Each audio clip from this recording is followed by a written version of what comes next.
Doing a bike check today. I'm going to be showing you my Polygon Siskiu T8.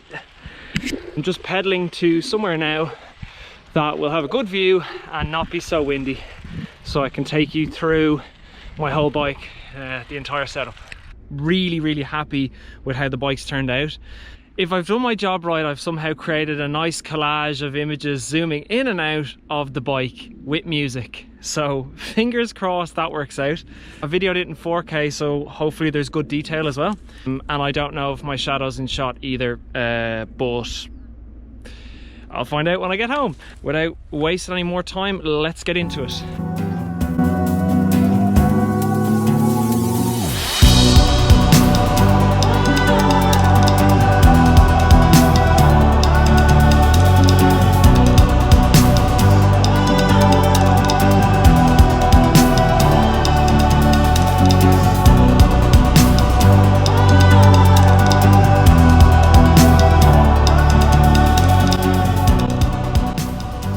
Right, so I'm going to actually talk through all the products now.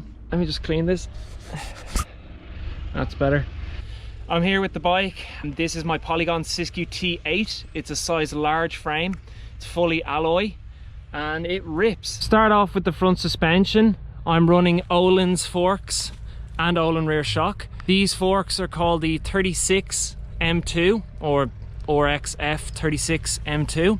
I've got it set at 150 mils of travel, which work really well with this bike.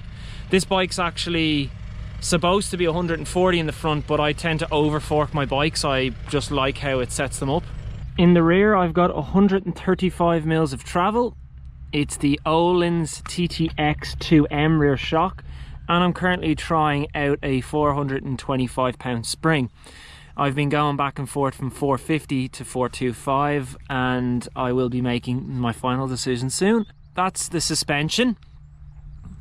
Moving on, for my seat post, I've got the Bike Yoke Revive 213mm dropper post. It's the largest dropper post on the market, and I have to say it's insane. This bike has quite a low ride over height and a really good internal depth inside the frame, so I've gone for the biggest dropper I can so that the saddle's really out of the way for descending. The lever action with the Bike Yoke dropper is really smooth and it's quite a light feeling. Honestly, no complaints here. I'll give you a little demo.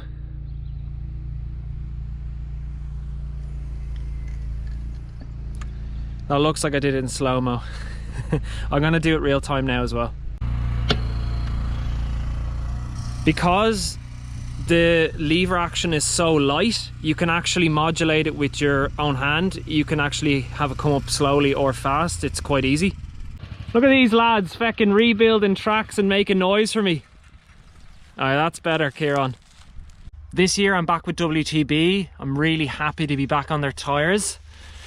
This is a 2.5 Vigilante in high grip and tough casing. It's the only tyre basically I will ride in the front. I am going to try the Verdict in the front soon, but for now this has been my go-to and the tyre I rode for the last 2 years prior to being on Kenda.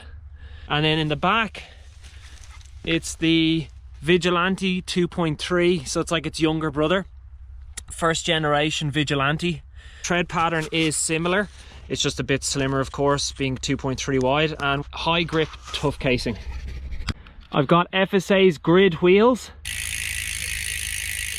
They're 28 spoke and 29mm internal width rim.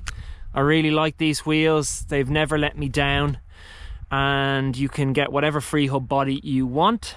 We're on FSA's carbon SLK cranks as well. I've got FSA carbon bars. They're gradient carbon bars. They're oversized, so they're 35mm diameter bar with a 30mm rise. I ride them at 780 width, so they come in an 800mm and then I cut 10mm off each side. Is paired with my FSA's Team Edition gradient stem in a 40mm length, oil slick colour. Now that actually comes in a 32mm length and also a 50, so you've got the three options now: 50, 40 and 32mm. I love how the stem matches the bike. I'm now riding for micro shift, which means I've their cassette, derailleur and shifter. The shifter's been really good. It's a very positive feeling shift. Micro Shift have been known previously for their OEM products, but now with their new Advent X group set, they're hitting the aftermarket. I've been really impressed with this. Considering how cheap it is, it works very well. The clutch has a great ratchet system, if you can hear that. And it's 10 speed, no faff, easier to index your gears. Next up is my saddle. It's a tie-railed WTB Volt saddle in a medium width. I honestly love this thing, and I will not be changing what I ride for a very long time. This saddle has done me well for the last 5 seasons, or this model. Obviously I've changed the saddle, but it's pretty slim, and once your dropper's down, it's really out of the way. I'm on Galfer discs this year, so I'm running a 180 rear disc and a 203mm in the front. So this is my trail bike, perfect for Ireland. On my full enduro bike, I'll run a 203mm rotor front and rear. Oh, I'm not sponsored by Trick Stuff Brakes anymore. That was a team sponsor from last year, but I have brought them forward onto all of my bikes currently because they make such good products. Best brakes on the market by a long shot, really reliable, easy to bleed, and yeah, straightforward. They just don't let you down. If I've done my job right, you have got lots of details about the bike. This is my favorite bike right now. It's my go-to on most spins, especially because I'm not leaving the country, so it is the perfect bike for Ireland. Short travel, like I said, 150mm in the front and 135mm in the rear. It's a 65-degree head angle, full 29er. No, I have not tried it as a mullet because that would mess up the geometry. What else? I think it's a 480 reach, so it's nice and roomy. It's got a really good seat angle as well, so it climbs well. It's just the perfect bike for every kind of ride I do. It's got enough travel to get you out of Dodge. It's good for long cycles.